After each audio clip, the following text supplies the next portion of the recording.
La femme du soleil couchant. Toi qui protèges les rêves de demain, mère de la nuit remplie d'étoiles, montre-moi comment vivre ma vérité et porte mes rêves jusqu'à la lumière.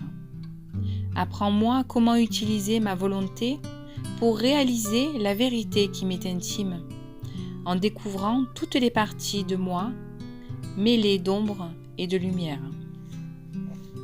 Fais-moi chanter la chanson du futur et me soucier de ce qu'il sera, dans le respect de toutes les lois de la nature, pour les animaux, les pierres et les arbres. Mère, c'est toi que je vois dans le soleil qui se couche et que j'entends dans la pluie qui tombe. Tu m'enseignes la connaissance intérieure à travers le doux refrain de ton cœur.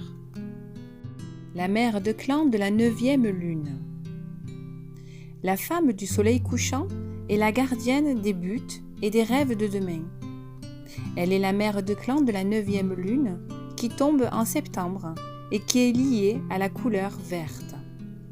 Le vert est la couleur de la volonté. La femme du soleil couchant nous montre comment utiliser correctement nos forces de volonté pour assurer l'abondance du futur. Elle nous enseigne que la volonté de vivre, la volonté de survivre, la volonté d'être impeccable dans notre façon de préserver les ressources de la terre-mère sont des aspects souverains de notre marche terrestre. Cette mère de clan nous enseigne comment vivre la vérité. Elle est assise à l'ouest sur la roue de médecine. C'est à l'ouest que réside le principe féminin, la terre-mère, le coucher du soleil et le ciel de nuit. Les facultés que nous retirons des leçons de l'Ouest sont la bienveillance, la responsabilité, le soin attentif, la connaissance intérieure, la réalisation et le choix de but. L'Ouest est parfois appelé le lieu du regard intérieur, parce que le principe féminin est naturellement intuitif et volontiers réceptif. En tant que dépositaire des générations qui ne sont pas encore nées, la femme du soleil couchant nous donne de nombreux enseignements sur la façon d'utiliser seulement ce dont nous avons besoin. Elle nous apprend le caractère sacré de l'usage de chacune des parties de la moindre de nos récoltes, en ne gâchant jamais quoi que ce soit d'utile.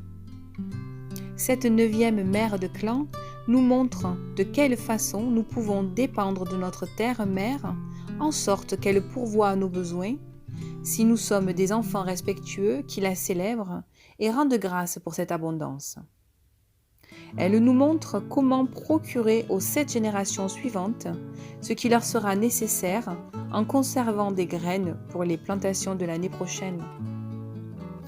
Elle veille sur la préservation de toutes sortes de graines, plantes, animaux et pierres et les protège. Elle sauvegarde de l'extinction tout ce qui constitue notre famille planétaire en permettant que les espèces puissent naturellement se transformer et évoluer dans les formes qui seront pour elles les mieux adaptées aux conditions du monde. La femme du soleil couchant nous enseigne comment plonger à l'intérieur de nous pour trouver nos vérités personnelles. Cette mère de clan nous montre comment nous ouvrir sans crainte au futur parce que nous aurons avancé pas à pas tout le jour pour nous assurer un jour suivant lumineux. L'obscurité du ciel de nuit est le bol de médecine des étoiles, ou le ventre du principe féminin qui détient tout le potentiel de notre futur. Les étoiles sont des points de lumière qui figurent le feu sacré de nos rêves.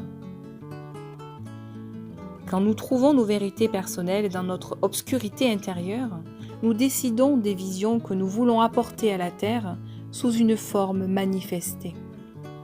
La femme du soleil couchant marche avec nous à travers la voie lactée qui est constituée par les feux du campement des ancêtres. Quand nous voyageons avec elle, nous redécouvrons les vérités qui résident dans le fait de préserver ainsi que dans la connaissance intérieure. Ces anciennes vérités ont guidé ceux qui ont cheminé avant nous sur la route rouge. À travers la femme du soleil couchant, nous percevons à nouveau l'univers tel qu'il vit au cœur de notre essence spirituelle. La révélation de monde à l'intérieur de monde nous enseigne que nous ne sommes pas nos corps, mais que nous sommes des êtres vastes et que c'est dans l'espace sans limite de nos orandas qu'existent nos corps véritables.